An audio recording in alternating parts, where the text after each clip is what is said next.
ಅಯ್ಯೋ ಯಾಕೆ ಜನರೇ ಹೊರಗಡೆ ತಿಂದು ಆರೋಗ್ಯ ಹಾಳು ಮಾಡ್ಕೊಂತೀರಾ?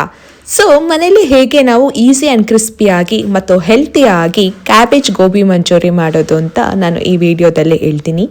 ಸೊ ನೋಡೋಣ ಬನ್ನಿ. ಮತ್ತು ಎಲ್ಲರಿಗೂ ವೆಲ್ಕಮ್ ಟು ಮಿಂಡ್ಯಾ and Gowda YouTube channel. First gobi ಮಾಡೋಕ್ಕೆ ಏನೇನು ಬೇಕು ಅಂತ ನೋಡ್ಕೊಳ್ಳೋಣ. ನಾನು ಇಲ್ಲಿ ಕ್ಯಾಬೇಜ್ ಗೋಬಿ ಮಾಡ್ತಿರೋದ್ರಿಂದ ಒಂದು ಸಣ್ಣ ಕ್ಯಾಬೇಜ್ನ ಚಿಕ್ಕದಾಗಿ ಹೆಚ್ಚಿಟ್ಕೊಂಡಿದ್ದೀನಿ ಮತ್ತು ವಾಶ್ ಮಾಡಿ ರೆಡಿ ಮಾಡಿ ಇಟ್ಕೊಂಡಿದ್ದೀನಿ. ಜೊತೆಗೆ 1 ಕಪ್ ಆಫ್ ಮೈದಾ ಹಿಟ್ಟು, ginger garlic paste, 2 spoon of cornflour, ಜೊತೆಗೆ ಸ್ಪೈಸಸ್ ಐಟಮ್ಗಳನ್ನ ಆ್ಯಡ್ ಮಾಡ್ಕೋತಿದ್ದೀನಿ ಮತ್ತು ಉಪ್ಪು. ಫಸ್ಟಿಗೆ ನಾನು ಎಲೆಕೋಸಿಗೆ ಜಿಂಜರ್ ಗಾರ್ಲಿಕ್ ಪೇಸ್ಟ್ನ ಆ್ಯಡ್ ಮಾಡ್ಕೊತಾ ಇದ್ದೀನಿ. ನಂತರ ಮೈದಾ ಹಿಟ್ಟನ್ನ ಹಾಕ್ತಾ ಇದ್ದೀನಿ, ಜೊತೆಗೆ ಕಾರ್ನ್ಫ್ಲೋರ್ನು ಹಾಕೋತಾ ಇದ್ದೀನಿ. ಕಾರ್ನ್ಫ್ಲೋರ್ ಯೂಸ್ ಮಾಡೋದ್ರಿಂದ ನಾವು ಮಾಡುವಂತಹ ಗೋಬಿ ಕ್ರಿಸ್ಪಿಯಾಗಿ ಬರುತ್ತೆ. ನೆಕ್ಸ್ಟು ನಾನು ಎಲ್ಲ ಸ್ಪೈಸಸ್ ಐಟಮ್ಗಳನ್ನೂ ಆ್ಯಡ್ ಮಾಡ್ಕೊತಾ ಇದ್ದೀನಿ. ಇಲ್ಲಿ ನಿಮಗೆ ಜಾಸ್ತಿ ಬೇಕು ಅಂತಂದರೆ ಜಾಸ್ತಿ ಸ್ಪೈಸಸ್ನ ಆ್ಯಡ್ ಮಾಡ್ಕೊಳ್ಳಿ. ರುಚಿಗೆ ತಕ್ಕಂತೂ ಉಪ್ಪನ್ನು ಆ್ಯಡ್ ಮಾಡಿಕೊಂಡು ನೀಟಾಗಿ ಕಲಿಸ್ಕೊತಾ ಇದ್ದೀನಿ. ನೋಡಿ, ನೀವು ಕಲಿಸ್ಕೋಬೇಕಾದ್ರೆ ಯಾವುದೇ ಕಾರಣಕ್ಕೂ ನೀರನ್ನ ಆ್ಯಡ್ ಮಾಡ್ಕೊಬಾರ್ದು, ಈ ಥರ ಗಟ್ಟಿಯಾಗಿ ಕಲಿಸ್ಕೋಬೇಕು. ನಂತರ ಒಂದು ತಟ್ಟೆಯಲ್ಲಿ ನಾನು ಈ ಥರ ರೌಂಡ್ ಶೇಪಲ್ಲಿ ಮಾಡಿಟ್ಕೊತಾ ಇದ್ದೀನಿ.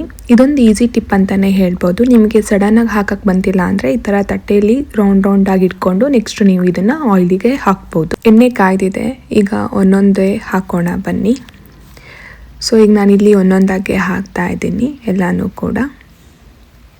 ಇಲ್ಲಿ ನಾವು ಯಾವುದೇ ಥರ ಕಲ್ಲರು ಏನೂ ಯೂಸ್ ಮಾಡ್ತಿಲ್ಲ, ಎಲ್ಲ ನ್ಯಾಚುರಲ್ ಆಗೇ ಮಾಡ್ತಾ ಇದ್ದೀವಿ. ಕ್ರಿಸ್ಪಿಯಾಗಿ ಬರೋ ತನಕ ನಾವು ಅದನ್ನು ಫ್ರೈ ಮಾಡಿಬಿಡಬೇಕು. ಒಂದು 5ರಿಂದ 6 ನಿಮಿಷ ಬಿಡಬೇಕು. ಈಗ ನಮ್ಮದು ಗೋಬಿ ಎಲ್ಲ ರೆಡಿ ಆಗಿದೆ.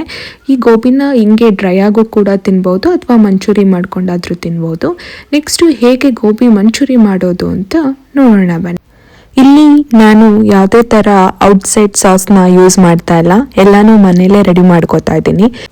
ಇವಾಗ ಹೇಗೆ ಮನೆಯಲ್ಲಿ ಟೊಮೆಟೊ ಚಿಲ್ಲಿ ಸಾಸ್ ಮಾಡೋದು ಅಂತ ನೋಡೋಣ ಬನ್ನಿ. ಫಸ್ಟಿಗೆ ನಾವಿಲ್ಲಿ ಒಂದು ಜಾರ್ನ ತೊಗೊಂಡು 4 ಚಿಕ್ಕ ಟೊಮೆಟೊ ಮತ್ತು 3 ಗ್ರೀನ್ ಚಿಲ್ಲಿನ ಆ್ಯಡ್ ಮಾಡ್ಕೊತಾ ಇದ್ದೀನಿ. ನಿಮಗೆ ಏನಾದ್ರು ಸ್ವೀಟ್ ಟೇಸ್ಟ್ ಬೇಕು ಅಂದರೆ ಲೈಟಾಗಿ ಶುಗರ್ ಕೂಡ ನೀವು ಇದಕ್ಕೆ ಆ್ಯಡ್ ಮಾಡ್ಕೊಬೋದು. ನೆಕ್ಸ್ಟು ಇಲ್ಲಿ ನೀವು ವಾಟರ್ನ ಆ್ಯಡ್ ಮಾಡ್ಕೊಬಾರ್ದು, ಡೈರೆಕ್ಟ್ ಇದನ್ನು ಒಂದು ಜಾರಿಗೆ ಹಾಕ್ಕೊಂಡು ಉಪ್ಕೊಳ್ಳಿ. ನೋಡ್ತಾ ಇದ್ದೀರಾ ಅಲ್ಲ, ನಮ್ಮದು tomato with green chilli sauce ಈ ಥರ ರೆಡಿ ಆಗಿದೆ. ನೀವು ಔಟ್ಸೈಡಿಂದ ಥರ ಬದಲು ಮನೇಲೇ ಈ ಥರ ಈಸಿಯಾಗಿ ಪ್ರಿಪೇರ್ ಮಾಡ್ಬೋದು. ಆ್ಯಂಡ್ ನಿಮ್ಮ ಗೋಬಿ ಕೂಡ ಇದನ್ನೇ ಸಾಸ್ನೇ ನೀವು ಯೂಸ್ ಮಾಡ್ಬೋದು. ನೆಕ್ಸ್ಟು ನಾನಿಲ್ಲಿ 2 ಆನಿಯನ್ನು, ಜಿಂಜರ್ ಗಾರ್ಲಿಕ್ಕು, ಚಿಲ್ಲಿ ಮತ್ತು ಕೊತ್ತಂಬರಿನ ಚಿಕ್ಕದಾಗಿ ಹಚ್ಚಿಟ್ಕೊಂಡಿದ್ದೀನಿ. ಆಮೇಲೆ ಲೆಮನ್ ಕೂಡ ಕಟ್ ಮಾಡಿ ಇಟ್ಕೊಂಡಿದ್ದೀನಿ. ಜೊತೆಗೆ ನಾವು ತಯಾರಿಸಿರುವ ಸಾಸನ್ನು ರೆಡಿ ಮಾಡಿ ಇಟ್ಕೊಂಡಿದ್ದೀನಿ. ಪ್ಯಾನ್ ತಗೊಳ್ಳೋಣ, ಅದಕ್ಕೆ ಆಯಿಲ್ನ ಆ್ಯಡ್ ಮಾಡ್ತಾ ಇದ್ದೀನಿ. ನೆಕ್ಸ್ಟ್ ನಾವು ಕಟ್ ಮಾಡಿ ಇಟ್ಕೊಂಡಿರುವ ಜಿಂಜರ್ ಗಾರ್ಲಿಕ್ನ ಆ್ಯಡ್ ಮಾಡ್ತಾ ಇದ್ದೀನಿ. ಅದಾದಮೇಲೆ ನಾವು ಕಟ್ ಮಾಡಿ ಇಟ್ಕೊಂಡಿರುವ ಗ್ರೀನ್ ಚಿಲ್ಲಿನೂ ಕೂಡ ನಾನಿಲ್ಲಿ ಆ್ಯಡ್ ಮಾಡ್ತಾ ಇದ್ದೀನಿ. ಸೊ 2 ಫ್ರೈ ಆದಮೇಲೆ ನೆಕ್ಸ್ಟು ನಾವು ಕಟ್ ಮಾಡಿ ಇಟ್ಕೊಂಡಿರುವ ಆನಿಯನ್ನ ಆ್ಯಡ್ ಮಾಡ್ತಾ ಇದ್ದೀನಿ. ಆನಿಯನ್ನು ಗೋಲ್ಡನ್ ಬ್ರೌನಿಷ್ ಬರೋ ತನಕ ಫ್ರೈ ಮಾಡಿಕೊಂಡು ನಂತರ ನಾವು ಮಾಡ್ಕೊಂಡಿರುವ ಗ್ರೀನ್ ಚಿಲ್ಲಿ ಸಾಸ್ನ ಆ್ಯಡ್ ಮಾಡ್ತಾ ಇದ್ದೀನಿ. ಸಾಸ್ ಹಾಕಾದ್ಮೇಲೆ ನಾವು ಚೆನ್ನಾಗಿ ಮಿಕ್ಸ್ ಮಾಡಬೇಕು. ನೆಕ್ಸ್ಟು ನಾನು ಇದಕ್ಕೆ ಒಂದು ಬೌಲಲ್ಲಿ ಕಾರ್ನ್ಫ್ಲೋರ್ನ ತಗೊಂಡು ಅದನ್ನು ವಾಟರಲ್ಲಿ ಮಿಕ್ಸ್ ಮಾಡಿ ಅದನ್ನು ಆ್ಯಡ್ ಮಾಡ್ತಾ ಇದ್ದೀನಿ. ಇದನ್ನು ಮಾಡೋದ್ರಿಂದ ಗ್ರೇವಿ ಗಟ್ಟಿ ಆಗುತ್ತೆ. ಆಮೇಲೆ ಇದನ್ನು ಹಾಕಿದ ನಂತರ ಜಾಸ್ತಿ ಹೊತ್ತು ನಾವು ಬೇಯಿಸಬಾರ್ದು. ಏನಾದರೂ ಸ್ಪೈಸಸ್ ಐಟಮ್ಸ್ಗಳಿದ್ದರೆ ಮತ್ತು ಉಪ್ಪಿದ್ರೆ ಅದನ್ನು ಹಾಕಿ ನಂತರ ನಾವು ಮಾಡಿರುವ ಗೋಬಿಯನ್ನು ಹಾಕಿ ಕಲಿಸ್ಬಿಡ್ಬೇಕು.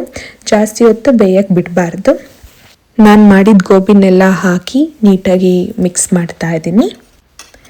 ಚೆನ್ನಾಗಿ ಮಿಕ್ಸ್ ಮಾಡಿದ ನಂತರ ನಾನಿಲ್ಲಿ ಯಾವುದೇ ಥರ ವಿನಿಗರು ಏನು ಯೂಸ್ ಮಾಡ್ತಾ ಇಲ್ಲ, ಅದ್ರ ಬದಲು ಇಲ್ಲಿ ಡೈರೆಕ್ಟು ನಿಂಬೆಹಣ್ಣೆ ಹಿಂಡ್ತಾ ಇದ್ದೀನಿ.